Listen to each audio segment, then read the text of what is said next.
You know how sometimes in life you just mess up and do the wrong thing? Like, even if you try to do something good, it always ends up going bad, or maybe sometimes you just make an actual mistake that you intentionally commit, but you later on regretted it. Or just made some mistake in life. I know I've done that numerous times. And we all have our problems and struggles in life, but and sometimes it just makes you feel like that God just hates you and doesn't care about you because like you did something so bad and you just think, why could God ever forgive me? Or like what would God ever want to do with me after doing something like that? Or you just feel like such a mess and you just wonder, why does God even bother? Like, why would he even bother with you? And I know I've had those moments before in life, but today I want to tell you about one of my favorite verses, Romans 5 verse 8. But God shows his great love towards us in this: while we were still yet sinners, Christ died for us. And that's honestly like my favorite verse ever. Well, I love everything in it, but I say it's one of my favorite verses because it's basically the gospel message and the whole message of the Bible in a bit of a summary.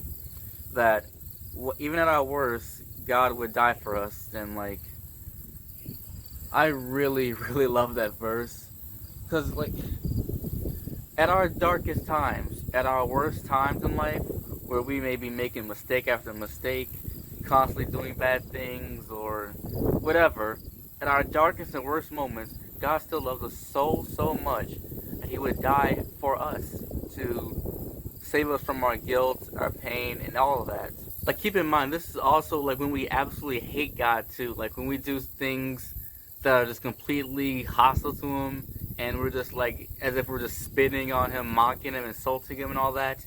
Even at that point, God still would love us so much to give up his own life for us, and that's just honestly really crazy. Like, imagine if someone was trying to mock you, degrade you, insult you, make fun of you, try to humiliate you. Do you think you would die for that person?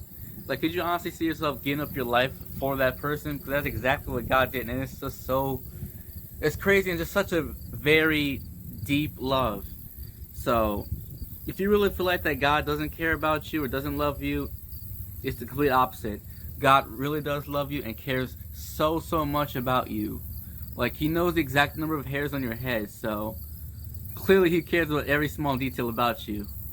So I just want you guys to know that God loves you so much and he doesn't hate you or doesn't care about you.